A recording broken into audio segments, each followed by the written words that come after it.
name is Mark Levine. I'm the president of the French American Heritage Foundation. And if you didn't know it, today is National Acadian Day. If you don't know anything about Acadians, you're about to find out, because we got a Cajun from Louisiana who came up here, all the way from Louisiana. He's going to talk to us tonight about Acadians.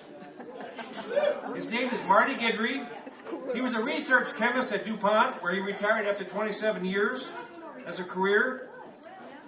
He spent 40 years studying the genealogy and history of the Acadians and basically that was his part-time hobby or studies. And his studies focused on the culture, language, history, and genealogy of the Acadian people from the early 1600s to the present. And today, Marty Guidry, all the way from Louisiana, is going to talk to us about the Acadian deportation and some interesting facts and information that you may have never heard about before, but are about to hear tonight. So I want to present Mr. Marty Guidry. Speak a little bit about the Acadians tonight. I want to tell you a little bit about where they came from, because maybe somebody doesn't know about the Acadians. Oh, that works, huh? Basically, where is Acadia? And Acadia used to be thought of as Nova Scotia. If we're talking Canada right now, we're talking eastern Canada, all the way to the Atlantic Ocean. But over time, Acadia became a lot larger. It became Nova Scotia. It became Prince Edward Island. Became what's now called Cape Breton Island. It was called Ile Royale. It also is New Brunswick, and it even picks up a little bit of Maine up at the very northeastern edge of Maine, called Aroostook County. And if you ever go to Aroostook County, the most wonderful people in the world, 95% of the population speaks Cajun, French, and English. They truly Cajun people, more so than in Louisiana even. But so anyway, that's what Acadia is. One thing about Acadians, we don't know much about technology, so I'll make a lot of mistakes with this technology. But anyway, where did the Acadians come from, and who are they?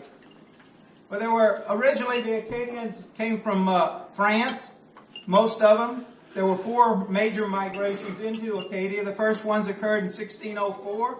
We were the first Europeans to come to North America and form a permanent settlement. Forget Jamestown, okay? Acadia was here in 1604. They settled on the St. Croix River in a little island called St. Croix Island. It only lasted 1 year. They made a mistake. They thought they had this island. It was beautiful. They'd be able to get all they need to eat and everything, but they forgot that they have winters up there like they do here. And the water froze over, and they were stuck on the island with no food. About half of them died of scurvy. The remaining went to Port Royal, which is in Nova Scotia itself. And so we ended up, instead of 79 people, with about 40 people that settled around Port Royal. The next big migration occurred in 1632, and they went to an area called La Have. And that's, we'll show a map in a minute, and I'll show you where La Have is. They brought a few women. That's the first women we get. And then it wasn't until 1636 that they brought some more colonists in, and they had about half men and half women, because they brought families, and they settled at La Have. About that time, the governor dies. When the governor dies, someone else takes over. All havoc breaks out, and they decided to move the whole colony from La Have to Port Royal. And that's why you hear the Acadians always in Port Royal now, because it moved up there. But a few smart Acadians didn't move, like the Guidry family, and they stayed in the La Have area. So we come from that area, not Port Royal.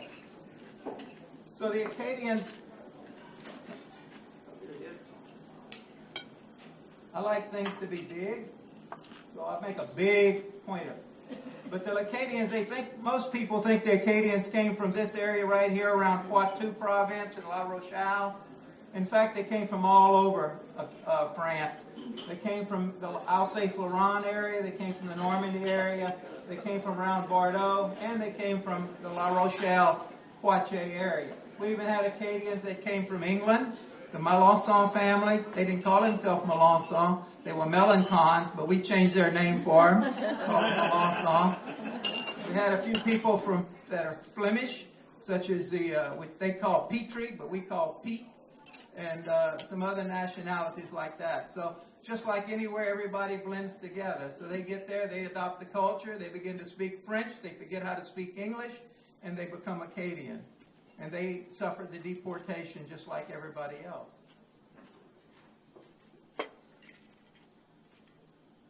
Okay, so Acadia, as you think of it there, just sitting out there in Nova Scotia, and you say, what's important about Acadia? Why did these countries want Acadia?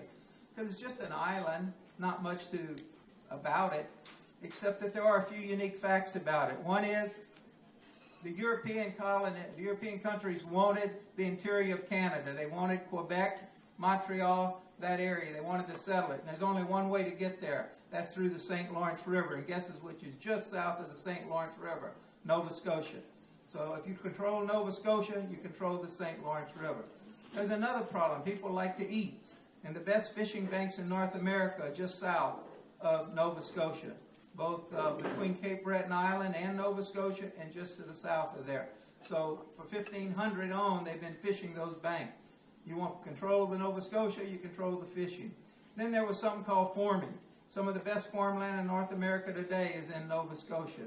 And so they wanted to bring those good English colonists, as we'll see, to Nova Scotia. And so there was a lot of fighting going on. There were 6 major wars between 1604, 1605, and 1710 between France and England. The country changed hands at least 10 times. Why they only had 6 wars? They changed hands 10 times. Because sometimes it wasn't a war, it was just a ship coming in, destroying Port Royal, the English take over. And then a little bit later, a French ship comes in, takes back Port Royal. So that wasn't a war, but it was a change of country for those people. So when you have your country changed a lot, you tend to become neutral, because you don't want to take sides for one or the other, because pretty soon you could be on the wrong side again. So you stay neutral. So the Acadians started being called French neutrals because they refused to fight for either side. In 1710, England won for the final time, and they had a treaty in 1713 called Utrecht. And some of the conditions of that treaty, in order to keep the Acadians farming, because they didn't have any other people to farm Nova Scotia at that time, or Acadia, they gave them some conditions. They said they could remain Catholic. They said they could own their own land. They said they could leave Acadia anytime within a year, as long as they told the Queen. It became a problem, as you'll see. And finally, they had to take an unqualified oath of allegiance to the British king. Well, one of the problems they had was the Queen died during that year. And so when they said they wanted to leave, the governor of Acadia said, no, you can't leave till we can get a new leader. But the year passed before they got a new leader, so they were stuck. They couldn't leave. And the unqualified oath of allegiance wasn't something they wanted to take, because it said they had to fight for Britain, and they weren't going to fight for either side. So that became a sticking point. The land was good. I don't know how many Acadians we have here, but if we have any Acadians, and I know we have a few, if your grandparents ever talked to you about anything, it was about owning land. Land was quite important to Acadians. They were peasants from France originally, and in France, peasants couldn't own land. The Acadians were the first people to ever own land, first peasants to ever own land in France. They were the first people to ever own land in Acadia. And so it was very proud people in that they owned land. So why did they have to leave?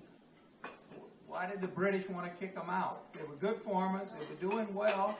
The British, they were supporting the fort at Port Royal. They had about 1,000 British soldiers who couldn't survive without them.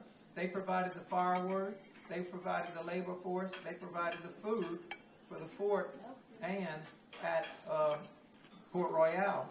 But there were 13,000 Acadians, and I guess if you're 1,000 people look at 13,000 Acadians, it doesn't look too good. But the main reason people quote is because they wouldn't take the oath of allegiance. They said since they wouldn't take the oath of allegiance, they would have to leave Acadia. That's not really, I think, what happened. I think there were some other factors that we'll point out. For one thing, they were French and Catholic, and Britain is British and Protestant. And Catholics and Protestants didn't get along very well back then. So that was a big sticking point. Another thing is they did refuse to take the oath unqualified. They did take the oath qualified. They said, yeah, we'll take the oath. Just put a phrase in there saying we don't have to fight against anyone, and it's fine. And in the 1730s, they did that. but the queen, or king rather, refused to accept that, so it didn't count. And they claimed that Acadians actually did take up arms. And out of 13,000 Acadians in 1747, 12 of them took up arms against Britain. There was a battle at Grand Pre in the middle of the winter. The Acadians led a French fort from Beaubassin to Grand Pre through waist-deep snow for 2 days and brought them into Grand Pre, and the French destroyed Grand Pre and the British fort there. And then there was another time in 1755 when the British wanted to attack. It's hard to stand still, especially the Acadian. But the Acadians in Beauséjour, they lived in Beaubassin. The French priests there wanted them to move to French territory in New Brunswick and get out of Nova Scotia. So they had the Indians, the Mi'kmaq, come and destroy Beaubassin. They set the whole town on fire and burn it. So the Acadians had to move a mile north to the fort at Beauséjour to survive. The French commander made them take up arms and get in the fort, 300 Acadians. When the British attacked and won the fort, they found these 300 Acadians and said they took up arms. The French commander said they didn't. They just were brought into the fort by me. But the British still didn't believe it, and they used that against them. But those aren't the real reason. One of the reasons is they frustrated the English to no end for over 100 years. They were conniving people. We still are conniving people. How were they conniving? Well, for example, the British would bring them in and say, you got to go ahead and take this oath of allegiance. And the Cajuns had a very good government system. They had deputies in their area, in their communities, and these deputies were like judges. They'd make minor decisions on where boundaries of land were, different marital problems that might arise. They would make these decisions, and they represented the Acadians. So they called the deputies in and say, you need to take the oath of allegiance for your people. Said, sure, we'll take the oath of allegiance. No problem. Says it's got to be an unqualified. No problem. All you have to do is assure us that the Micmac won't attack us. Because if you say we have to fight against the Micmac and the French and you, the Micmac might attack us. If you guarantee us the Micmac won't attack us, we'll take the oath of allegiance. They said, we can't guarantee that. They said, well, then we won't take the oath of allegiance. Of course, they knew the Micmac would never attack them. The Acadians were the only people in North America from Europe that ever got along with the Indians and never had a fight with the Indians. So they were very friendly. They occupied different areas of the country and got along well and helped each other out. So they were conniving type people. I mentioned the organizations that the British really didn't like, the fact that they couldn't break the Acadians up. They were organized. They had deputies and a system of government. And it was very difficult for the British to get in there and individually get to anybody. They had to do the whole organization. Plus, the priests, I can't get into about priests too much here. But anyway, the priests were really French emissaries. The priests represented the French government. So the French government, of course, didn't like the British. So the priests worked with the Indians and worked with the Acadians to be against the British, especially the Indians. They had the Indians attacking the British quite frequently. And the British knew this, but they didn't know what to do. And so they took it out on the Acadians that their priests were working for France, which they were. Now, one of the big sticking points is the Acadians were innovative. I don't know how many of y'all know what abattoirs are, but it's a dike system that the Acadians developed. They had the dike system in Europe already, back in the 1600s, especially around the Netherlands in that area. And so the Acadians brought it there, and the tides at the Bay of Fundy are 50 foot high. And they come over the lands and then they drain off, providing very, very fertile marshland. Well, the Acadians developed levee system. They put abattoirs. Abattoirs were little wooden troughs that ran under the levee. And they had a really neat device. On the end of it was a flapper. Really hard to think of, right? They had a flapper. What would happen is when the tides would rise, that flapper would stay closed. The tides couldn't get over the levee, so they would go back down. But when it would rain and water would get into the fields, it could flow right out that flapper. So it could clean those fields out, clean all that salt water out of the field. It took 3 years. And then those forms could be formed for hay, crops, whatever they wanted, cattle. And they still are the best farmlands in North America, those things. So the British thought, hey, that's pretty cool. But we got these Massachusetts people that want farmland. Why don't we get those Cajuns or Acadians, out of there and bring some good settlers down here, some good farmers and farm that land. And that was one of the reasons they got rid of them, as we'll see. Of course, I think the last two are the real reasons. There were 1,000 British and 13,000 French. And right around 1754, brewing up was another war between France and England. And Colonel Lawrence was pretty assured, although not right, that the Cajuns would take up arms against them. It would be 13,000 to 1,000. Not great odds for the British. So he decided to get rid of the Acadians. So these good people here made a decision on July 28th. I'm sure most of y'all aren't aware of that date, but in Louisiana we celebrate that as a day of mourning, and we seriously do. We don't celebrate it, but we have activities where we remember that date as the day that the order was signed by Colonel Lawrence and the council to deport the Acadians from Nova Scotia, July 28th, 1755. You can see the folks that were involved, but the major folks was the Chief Justice of the Nova Scotia Supreme Court, who wrote the decision, flawed as it was, that the Acadians deserved to be deported. And a surveyor by the name of Charles Morris developed a plan to capture the Acadians so they couldn't escape. And we'll see what he did. And finally, the governor, Charles Lawrence, was the one who instigated that, along with the governor of Massachusetts, Governor Shirley. Massachusetts was very big in this, so if you got any friends in Massachusetts, you ought to get rid of them pretty quick if you're Acadian. No, I'm just kidding. I got friends there, too. They're nice now. They've okay.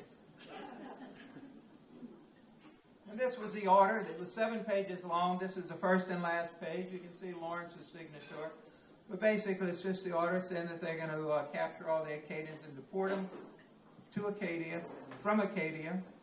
It doesn't say where they're going. Nobody knew where they were going except two people, Charles Lawrence and Governor Shirley.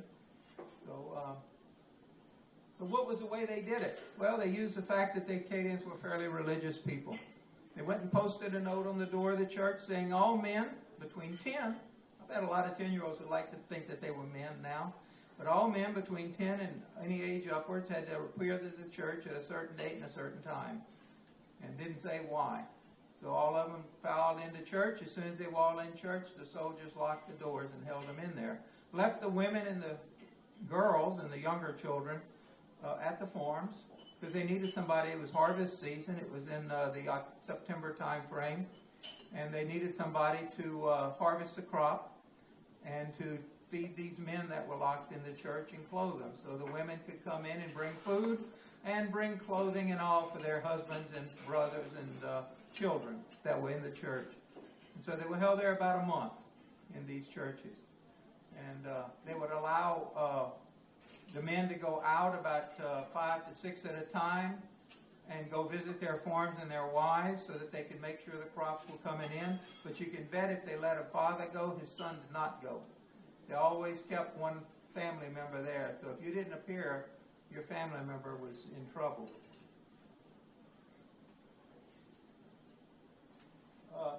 Once they started putting them on the boats, and we'll see that here. So there basically were 4 areas that they had to capture the people, and they did a pretty good job. Some Acadians escaped, but they got most of them.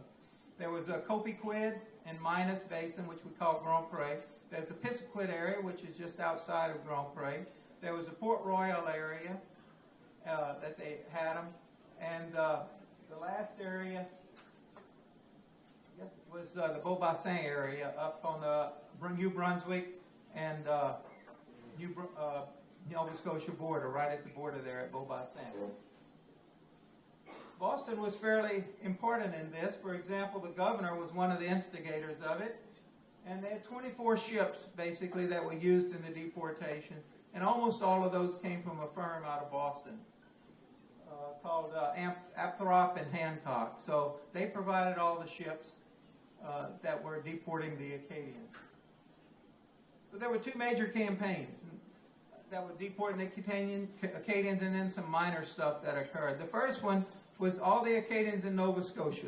Now, Acadians were in Nova Scotia, but they also, around 1750, started getting wind. Something was in the air. And a lot of them took off and went to Prince Edward Island and to Cape Breton Island. So we find a lot of Acadians up there. A few went into New Brunswick. But the ones in Nova Scotia were all captured, and in 1755 and 56 they started deporting them. They brought them up to the ships after they had been captured for about a week. Nobody knew where they were going. They just knew they were leaving for good. They burnt their farms, destroyed the crops and livestock so that the Acadians would not have anything to come back to. And if you were one of the, quote, fortunate Acadians that in the middle of the winter you went into the woods with nothing, you wouldn't have anything to come back to either. So you would starve to death or turn yourself in, one of the two. They started putting them on the ships. They said they were going to keep everybody together. That became really a problem. They had two problems. One is they had a lot more Acadians than they thought they had. They only had 24 ships. They weren't supposed to put more than 2 Acadians per ton to the ship. So if you had a 90-ton vessel, you could put 180 Acadians. But they started putting 200, 250 Acadians. But they only put enough food for 180. And they were going to be on these ships for a month or a little longer. So it became a real problem. And we'll see some of that. The second campaign they had was the Island Campaign. That was from 2 years later when they captured Louisburg. They decided they were going to deport those Acadians from Prince Edward Island and Cape Breton Island, or Royale. The Acadians from Nova Scotia were British citizens, right? So they've been British citizens for 45 years, since 1713, basically. And Britain forgot a couple things. They forgot, first, you can't deport your own citizens. But they did it anyway. They forgot 2 or 3 other things involved with the law around deportations and all. For example, you couldn't confiscate property of your citizens without a trial. Yet they burnt their villages, burnt their houses, burnt their churches, took their cattle and killed them or slaughtered them, and took their crops. And so it became a legal thing. But it didn't matter, because once it's done, it's done. And it wasn't until 2003 that Britain apologized to the Acadians for doing that and admitting they made a legal mistake. But it didn't do much good to those folks that were deported in 1755. So the second deportation then was the island deportation from Cape Royale and Cape Breton Island. From Ile Royale and Ile St. John, excuse me. Then we had a few of them. They forgot a few Acadians. Down on the southern end at Cape Sable, they had about 200 or 300 Acadians. So they went and rounded those up and decided to deport those. And eventually they had a few others they captured that had escaped. So we'll go through a couple of those in a minute. But we find this in the Pennsylvania Gazette. I love reading papers. I don't know if y'all do, especially 1755. They're very interesting because all they have is words. There's no pictures or anything, and it's almost impossible to read the typescript of these newspapers. I'm sorry I'm in front of some people that I got to stand here, they said. So it's an interesting article here. It's easier to read if I put it this way. We don't know who wrote it. Probably Colonel Lawrence wrote it, we think, or maybe Governor Shirley. But it basically says, we're now upon a great and noble scheme of sending the French out of this province, who have always been secret enemies, and have encouraged our savages to cut our throats. That never happened. If we effect their expulsion, it will be one of the greatest things that the English ever did in America. By all accounts, that part of the country they possess has as good land as any in the world. In case, therefore, we should get some good English farmers in their room, this province would abound with all kinds of provisions, as if it didn't already. I mean, the Acadians already were illegally trading with Boston and illegally trading with the French at Cape Breton Island with all the excess that they were producing, and they were giving stuff to, or selling stuff supposedly, to the fort at Port Royal. So they were already producing a lot. But, of course, if you're a good English citizen, you do better. And so that was the thing. Now, I put this up there so you can kind of look at it for a second. It's important. Notice this mother. And think about her. There they are with all their goods. They were promised they could bring anything they could carry on the ships. Well, that was a lie, because that would have been true if they would only put 2 people per ton, but when they started putting 220, 250 people on a ship, and they were supposed to put 180, they weren't able to put any goods on the ship.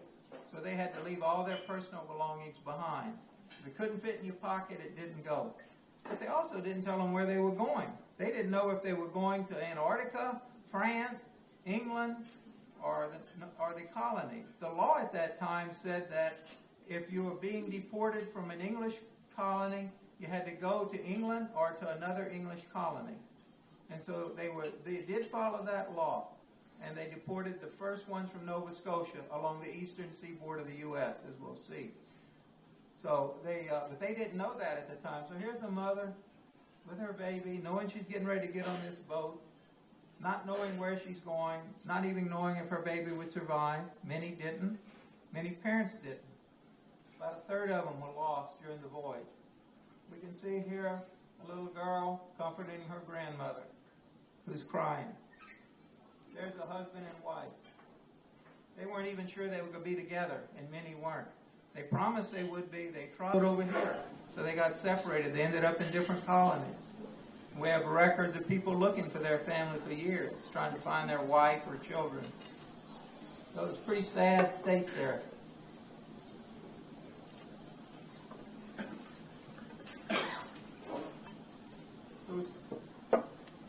So the Acadians that were, as we mentioned, on Nova Scotia went to the English colonies. Those that were on Ile Royale and Cape Breton, that was a French colony. It was owned by France still. Ile St. John and Ile Royale. And so those people couldn't go to the English colonies. They had to go to France. So that's why you ended up with this group of roughly 2,500 Acadians that ended up in France and spent 30 years in France before the Spanish government decided to bring them to Louisiana. So so you had those people had to go there. Now that was followed most of the time. Every now and then they'd catch a few Acadians on Nova Scotia and not know what to do with it and send them to France. But generally they followed the law in this area. So what was it like to be on these boats? They had the worst luck in the world, I'll tell you that. Not only were they being deported, but they were enemies. The captains were afraid that they would mutiny, and one ship did mutiny, and the Acadians took possession of it and brought it back to Nova Scotia area. But they were afraid, so they put them in the hull of the ship. Now, when you're in the hull of the ship, it's not the St. Mary, okay? Or the St. whatever it is, it's cruise ship.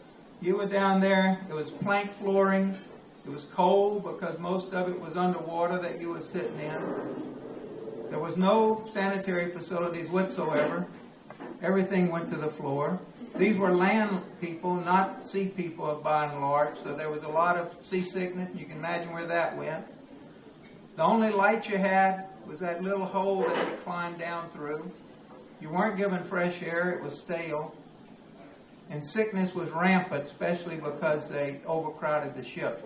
So if one person came down with an illness, everybody got that illness. The dead people that they died were just thrown overboard. You can imagine if you're a mother and you have to get rid of your daughter or son or your husband or wife.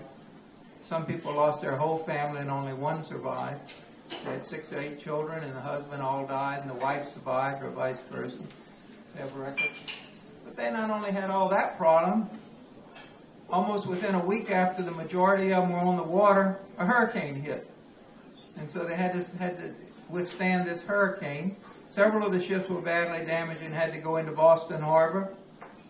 The Boston people realized they were overcrowded and removed people to get them to 2 a ton. The writings that we have at the Boston Archives and Boston and Massachusetts Archives in Boston say that these people are just laying on the ship, sick, can't hardly even move. They actually brought them on board to get them some air as they got into the harbor. So they took 40 to 50 people off each boat. We don't know if they survived or not, but we know they were removed. Then the boats took off again when the weather cleared and they were repaired. Not only that, they had an earthquake that hit while they were out there. An earthquake started at Cape Ann, Massachusetts, and affected the whole part of the eastern United States all the way below Maryland. And it was a fairly major earthquake. So not only did they feel that in the boat, but when they eventually landed, the people weren't too happy to see them because they're still recovering from an earthquake. So it created problems there. So I'll just put this back up. Think about the mom and the grandmother and the couple here. Where'd they end up? They all ended up in different places. Acadians were very close-knit people, still are. They have extended families. You go into Nova Scotia and everybody's a cousin to everybody and they know everybody. And if you ask somebody who they are, they'll say, I'm Jean Hebert, Pierre, Robert, and that's all their grandparents. They know 7 generations of their family, so that you know who they descend from, and you know how you're a cousin to them. And so they're very close to their families, and they all got separated in this. Here's where they were deported to: Massachusetts, Connecticut, New York, Pennsylvania, Maryland, Virginia, North Carolina, South Carolina, and Georgia. Only thing is, Virginia didn't want them. So what Virginia did is said, England, you sent us those 1,200 people, we're going to give them back to you. And they put them on some more boats and put them out in the ocean for another 2 months to go to England. And when they got to England, they put them in 4 towns in warehouses there initially. About half of them died within about 3 years, 4 years. So it was pretty tough for those people. The best ones were right here, Pennsylvania. Because these people were Catholic. In Pennsylvania, allowed the Catholic religion and encouraged the Catholic religion. They had St. Joseph's Church in Philadelphia, still there today, founded in 1733. And they allowed the Acadians to practice their religion, and they were able to get the sacraments and stuff. And they had the Quakers. And if you don't know anything about the Quakers, they're very religious people. They believe that God's flame is in everybody, from an Indian to Acadian to anybody. And so they believe you got to take care of everybody. And they strongly supported the Acadians physically with food and housing and stuff like that. I'm not saying it was great, but it was better than some of the other ones. The next best group was Maryland. Maryland tolerated Catholics. Catholics didn't have liberty there. There were laws against Catholic. But if you were rich enough, you could have a chapel and you could have a priest. You couldn't publicly practice Catholicism, but you could practice it. And the Acadians were lucky. There was a family by the name of Charles Carroll and family, and they were able to loan their priests to the Acadians to come to the home one of the homes where the Acadians stayed in Baltimore and say Mass once a month. So they did get some religion there. Other than that, you didn't get much in the English colony. If you went to Georgia, you were breaking the law because it was illegal for a Catholic to set foot in Georgia. So what Georgia did is they decided that they would just give the Acadians some old rickety ropes and tell them they could go back up north, which they did. Several drowned in the boats. And when they got to Massachusetts said, you can't be going up to Nova Scotia. So they arrested them all and kept them in Massachusetts. But by the way, when they arrived in all these colonies, with the exception of 2, Massachusetts and Connecticut, they didn't even know they were coming. In fact, the governors weren't even there. The governors were in New York planning the French and Indian War.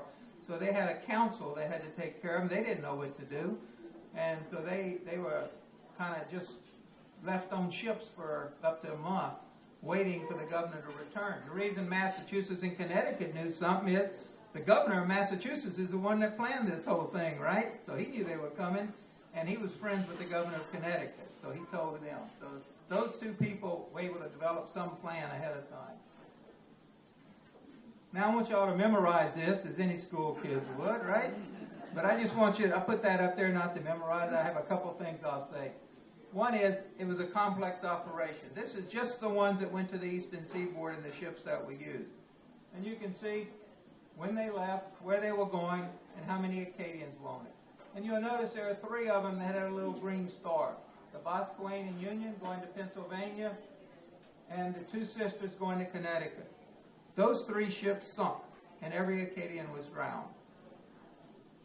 190, 400, and 250. Almost 800 Acadians drowned. Now, many others died on board the ships. So about a third of them total died before they got to port.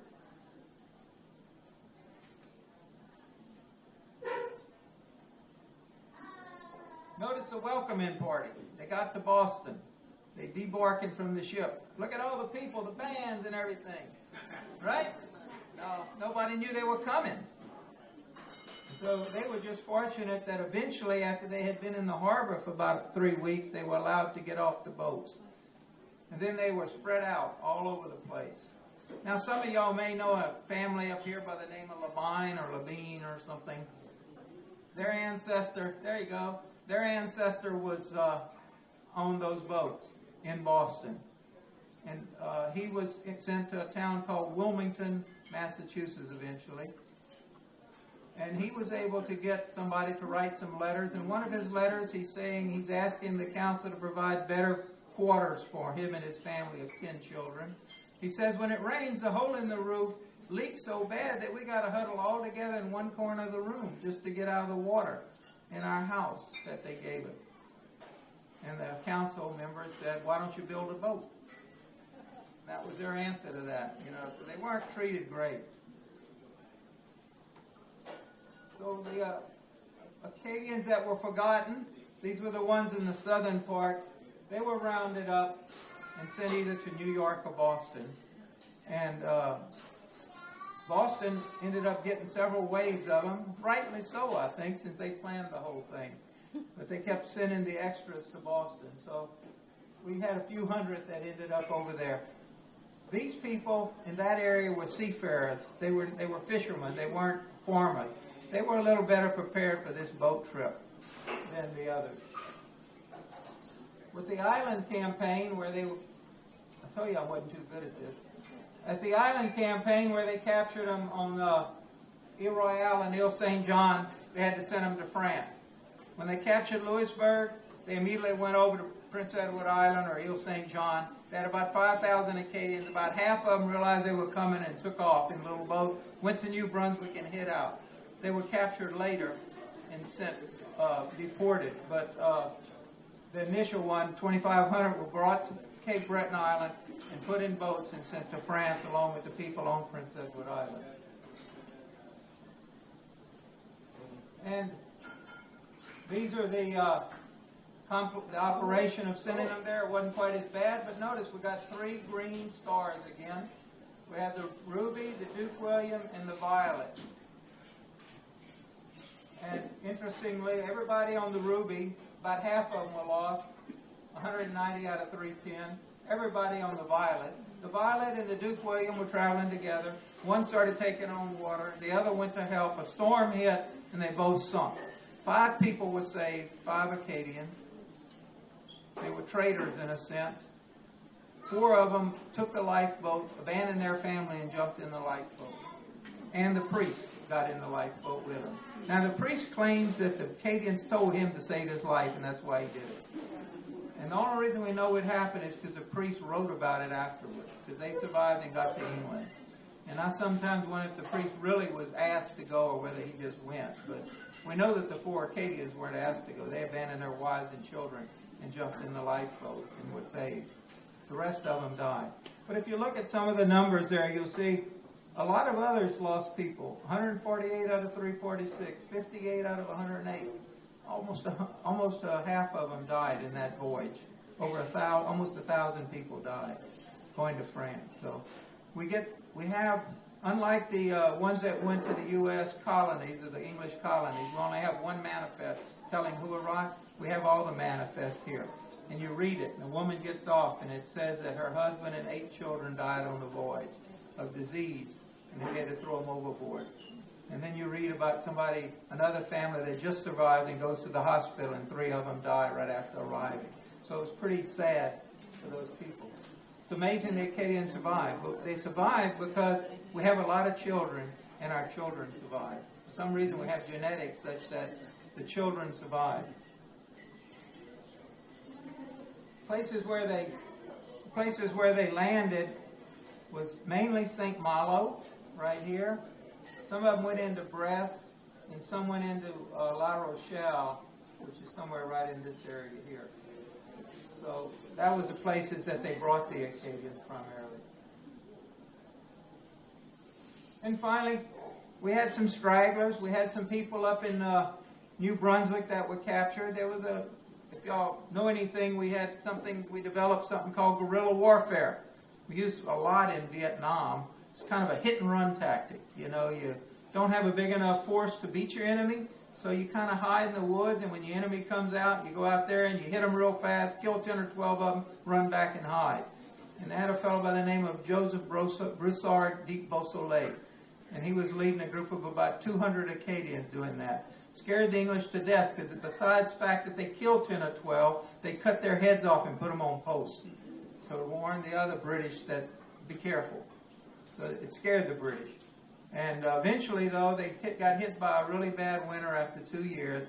They started losing their wives and children to the cold.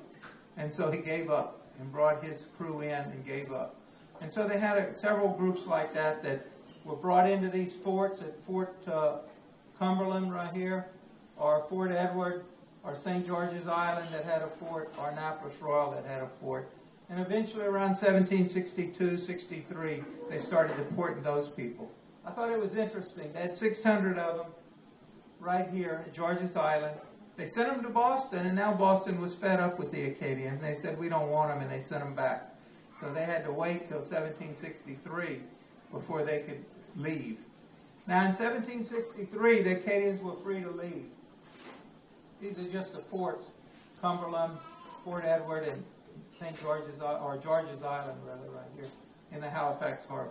In 1763, Acadians everywhere were free to go where they want. They weren't prisoners anymore. But if you don't have anything, you can't go anywhere. You know, you're stuck. And that's what happened. They were stuck in South Carolina. They were stuck in New York. They were stuck in Massachusetts. So they started petitioning the government to send them anyway somewhere, and the government to pay. And it took a few years. They were able to acquire a little bit of money because there wasn't any jobs for them. The farmers and all were aggravated because they didn't have enough jobs for themselves. So they didn't want the Acadians taking them. So they were able to eventually acquire a little money and acquire some help from the government, and were able to go places. And in the English colonies, where they went was if you went below Massachusetts, you went to Louisiana. They thought Louisiana was French. They wanted to go to a French area. And they thought Louisiana was French, but they forgot. The King of France gave Louisiana to Spain in 1762, but didn't tell anyone. He forgot to tell them that. It's kind of mean. But anyway, they got to Louisiana, and they still spoke French, and the French government was still kind of in charge of it because the English governor, or the Spanish governor hadn't arrived for a couple of years. So they got to Louisiana. Those, if you were in Massachusetts and Connecticut and above it, you went to Quebec. And you didn't do too bad in Quebec, except, darn, it's cold up there, you know. But they got to Quebec, and so they settled there. Now, they had another option, in that if they really wanted to leave in 1763, the French government was building a naval base at Môle Saint-Domingue, which is today Haiti. And they offered to bring them free. And they promised them land, they promised them housing, food, and water. So a lot of Acadians around Philadelphia and all took them up on that and went. And that was a huge mistake. First, it's hot. Acadians were from a cold climate.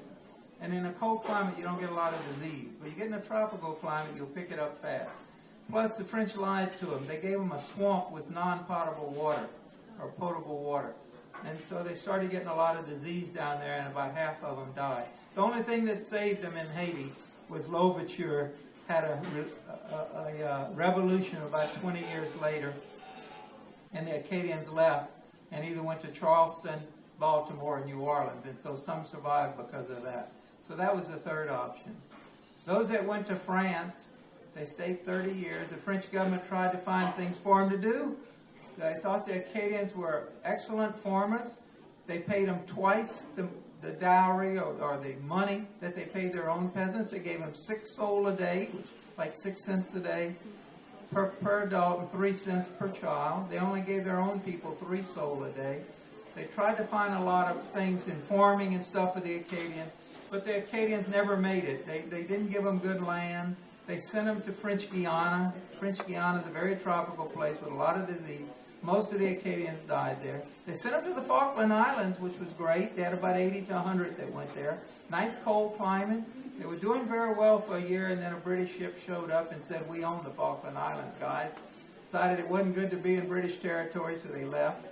You know, but they tried a lot of different experiments, but it never worked. So finally, Spain needed some people, and they decided they would take them to Louisiana. In 1596, people opted to go to Louisiana.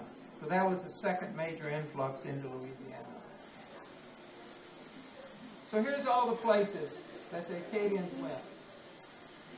During the deportations, you can see the ones that went on the Atlantic seaboard ended up in those states.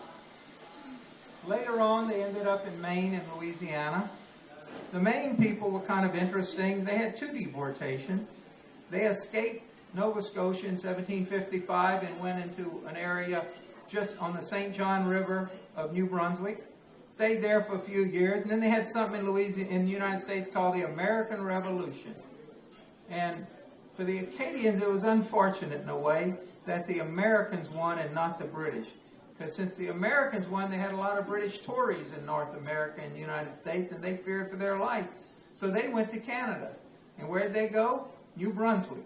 And they asked for land, and they not only asked for land, they asked for the land the Acadians will own, and the British government said, yeah, you were fighting for us and for us, so we'll give you that land. So the Acadians had to go farther north, and they ended up in the Madawaska area of northeastern Maine, the far northeastern Maine, and New Brunswick, that area of New Brunswick. And they stayed there. It was all Canada at that time. It wasn't Maine. And all of a sudden, there was a fight between the U.S. and the Canadian government, and they decided they would split Maine, and they would split that down the St. John River. In the middle of St. John River, if you're on one side of it, you're in Canada. If you're on the other side, you're in Maine. So brothers and sisters ended up in different countries. But they all get along well until we had 2001. And now we've got to have passports to cross and everything, you know. Back then, it was just walk across the border. Canada, they had Acadians all in this part of Canada. St. Pierre and Miquelon, which is the only French territory left in North America today, and they still have French people there. Of course, if some of them I mentioned were sent to England, those guys eventually ended up in France and ended up coming to the United States. They were the first Acadians to ever own property in France, the first peasants. They were sent to Belle-Île-en-Mer, which is an island off of France, and they were given property. And they treasured that property. We have letters in Louisiana that they were sent back and forth, and they were telling their people, you can sell my property in Belle-Île-en-Mer. You know, they still, 100 years later, treasured their property and were allowing it to be sold. And they had, they were telling their cousins that was still there. Of course, in France, they went to these areas. There's still some Acadians in France that decided Louisiana wasn't good enough, I guess. They stayed. Saint-Domingue, and then these islands were some of the islands that France tried to send Acadians. And there's still a small Acadian community in Martinique. So we're still conniving, by the way. If you ever come to Louisiana, be ready to be joshed around a little bit. This was something out of Orange, Texas. So I have a few Acadian cousins here, a couple of them from hailing from Port Arthur, which is right by Orange. So they probably recognize this. You know, we're all poor, right? We know enough to park in the free spot. Okay? We ain't going to pay no dollar no matter how much money you have. You can't find a rich Cajun anyway, but a lot of them have oil. So if you're interested in Acadians, these are some fairly good books on Acadia. Some of the better ones that they have. This one is an excellent book on Acadia to give you an overview. And if you have time, myself and a couple other folks from Maryland put together a website called AcadiansWereHere.org. It's designed for Acadians that are going to Maryland and want to see the remnants of the Acadian there between 1755 and 1763. So you can go and look on that website. We were given an award in February, I guess. They gave us their Historic Preservation Award for our website at the Senate Office Building in Annapolis, Maryland. So it's a pretty good website, I think. I didn't do a whole lot. I was just told them what to put on it, and a lady did it. So I appreciate y'all coming and listening to me.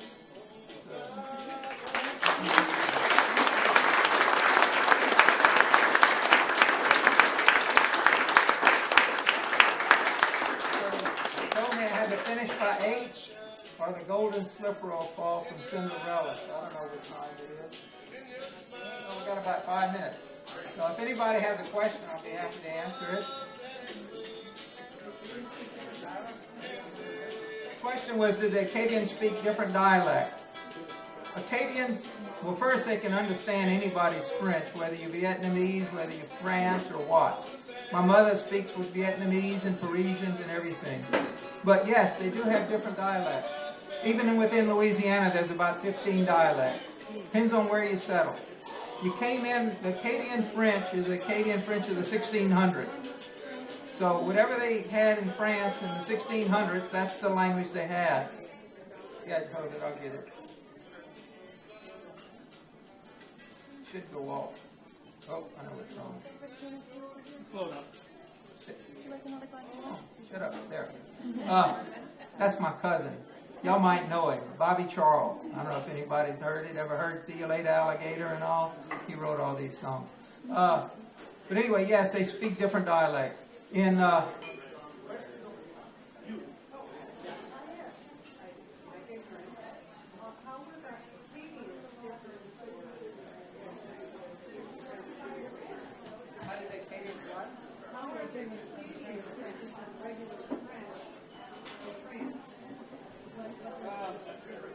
the Acadians different from French people in France today?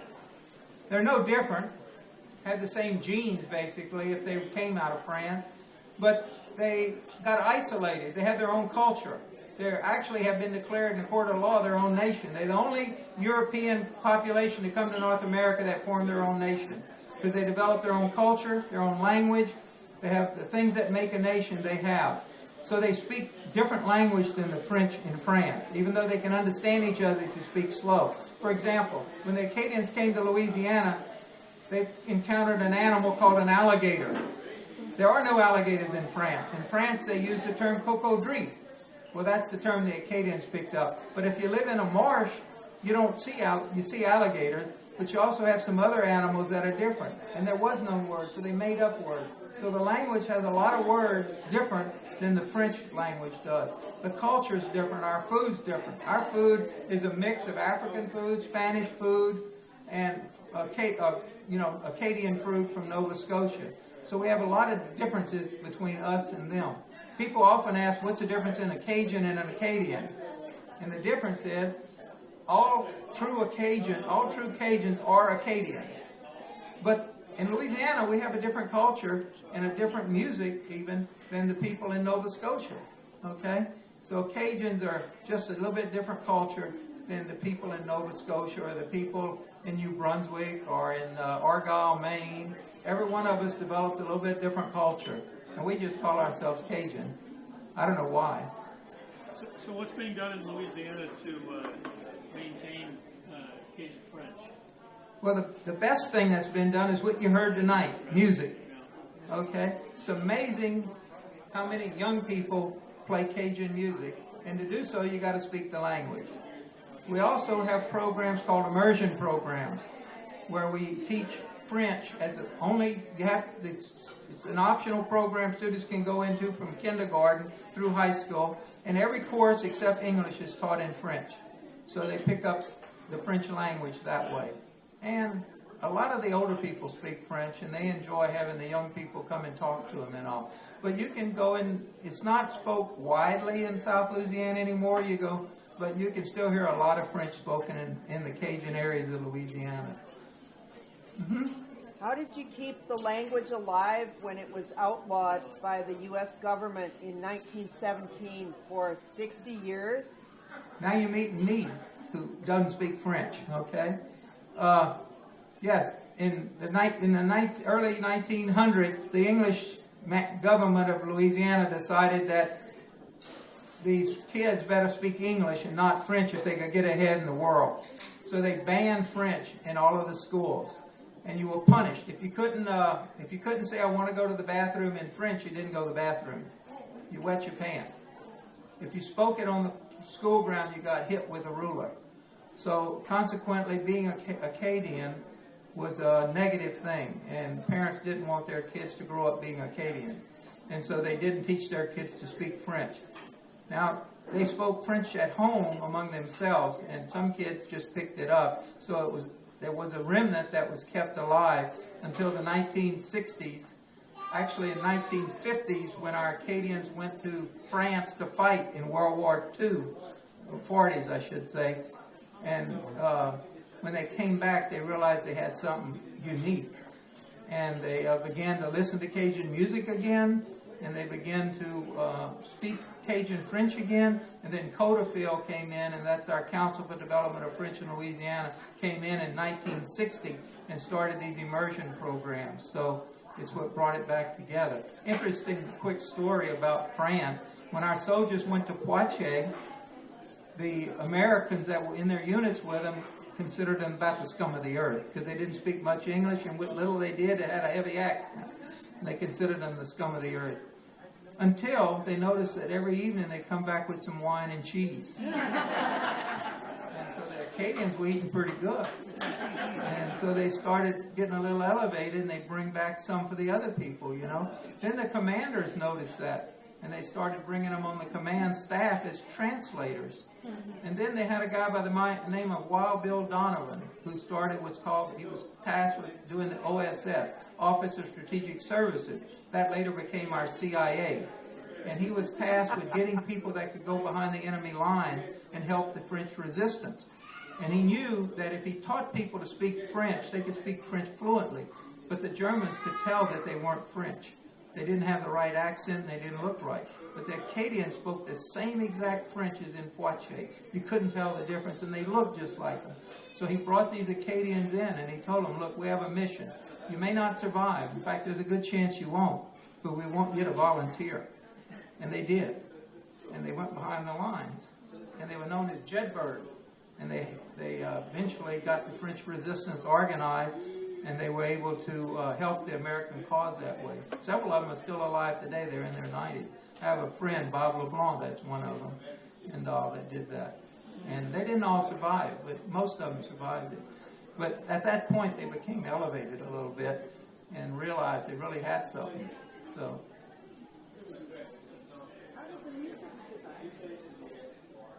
There were always some old-time Cajun musicians that played. They played at home, you know, when they,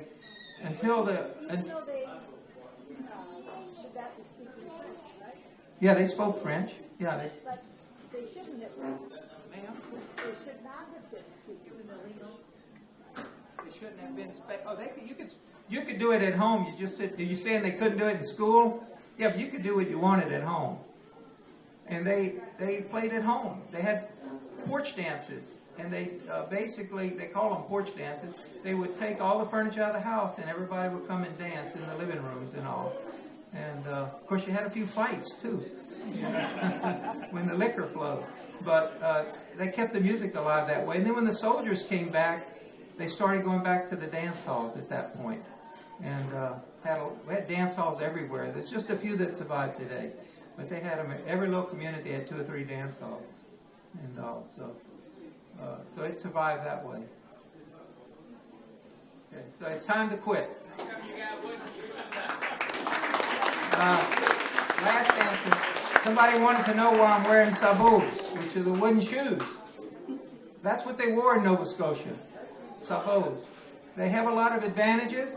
They're wide, so when you're walking in the wet marshes, you don't sink as much. If you get wet, leather shoes take a day or two to dry out. Wooden shoes dry out in a couple of hours. So they have that advantage. And, you know, people think those are Dutch shoes. Well, the Dutch and French weren't that far apart. So they were wearing them in the marsh areas of France, too. So, thank y'all.